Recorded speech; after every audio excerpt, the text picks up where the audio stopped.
ஆண்டவரும் உலக இரட்சகருமாகிய இயேசு கிறிஸ்துவின் இனிய நாமத்தினாலே உங்களை வாழ்த்துகிறேன். இன்று நாம் தியானிக்கக்கூடிய தேவ வார்த்தையானது சங்கீதம் 46:7. சேனைகளின் கர்த்தர் நம்மோடு இருக்கிறார், யாக்கோபின் தேவன் நமக்கு உயர்ந்த அடைக்கலமானவர்.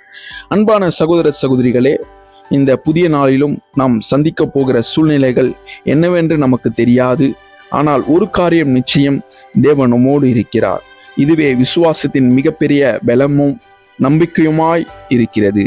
சங்கீதக்காரன் தாவீது இவ்விதமாய் சொல்கிறார், சேனைகளின் கர்த்தர் நம்மோடு இருக்கிறார் என்று கூறுகிறார். அதாவது எல்லா வல்லமைக்கும் ஆண்டவராகிய தேவன் நம்மோடு நம் பக்கத்தில் இருக்கிறார் என்பதை அதன் அர்த்தமாக உள்ளது. உலகத்தில் எத்தனையோ எதிர்ப்புகள் வந்தாலும், எத்தனையோ சோதனைகள் எழுந்தாலும், நம்மோடு இருக்கும் தேவன் எல்லாவற்றை விட பெரியவராயிருக்கிறார். மேலும் அவர் யாக்கோபின் தேவன் நமக்கு உயர்ந்த அடைக்கலமானவர் என்று கூறுகிறார். அடைக்கலம் என்பது ஆபத்திலிருந்து பாதுகாக்கும் இடமாக உள்ளது. வாழ்க்கையில் பயம், கவலை, நெருக்கடி, நோய், பொருளாதார சிக்கல் போன்ற பல பிரச்சனைகள் நம்மை சூழலாம். ஆனால் தேவனை நம்புகிறவர்களுக்கு அவர் பாதுகாப்பான கேடகமாயிருக்கிறார். யாக்கோபின் வாழ்க்கையை நினைத்து பாருங்கள்.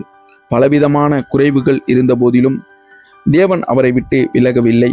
அவரை வழிநடத்தி காத்து ஆசீர்வதித்தார். அதுபோல நம்முடைய வாழ்க்கையில் தேவன் நம்மை தாங்கிக் கொண்டு செல்கிறார். இந்த காலை நேரத்தில் நீங்கள் தனியாக இருக்கிறேன் என்று நினைத்தால், தேவன் என்னோடு இருக்கிறார் என்று விசுவாசியுங்கள். நீங்கள் ஒரு போராட்டத்தின் மத்தியில் இருந்தால், சேனைகளின் கர்த்தர் என் பக்கத்தில் இருக்கிறார் என்று அறியுங்கள். நீங்கள் பயப்படாதிருங்கள், என் தேவன் என் அடைக்கலம் என்று உறுதியாக சொல்லுங்கள். இன்று நீங்கள் செல்லும் இடமெல்லாம் தேவனுடைய சமாதானம், பாதுகாப்பு உங்களோடு இருப்பதாக. எந்த சூழ்நிலையிலும் உங்கள் மனதை கலங்கச் செய்யாதபடி கர்த்தரின் பிரசன்னம் உங்களை வழிநடத்துவதாக. அன்பான பரலோக பிதாவே, இந்த புதிய நாளுக்காக உமக்கு நன்றி செலுத்துகிறேன். நீர் எங்களோடு இருக்கிறீர் என்பதற்காக உம்மை துதிக்கிறேன். இன்று எங்கள் வாழ்க்கையில் வரும் எல்லா சவாலுக்கும் எதிர்கொண்டு உமது பலனை எங்களுக்கு தாரும். எங்களுக்கு அடைக்கலமாயிருந்து எங்களை காத்தருளும். இயேசுவின் நாமத்தினாலே கேட்கிறேன் என்று நீங்கள் தேவனிடத்தில் கேட்கும்போது, தேவன் அவ்விதமான கிருபைகளை தர வல்லவராயிருக்கிறார்.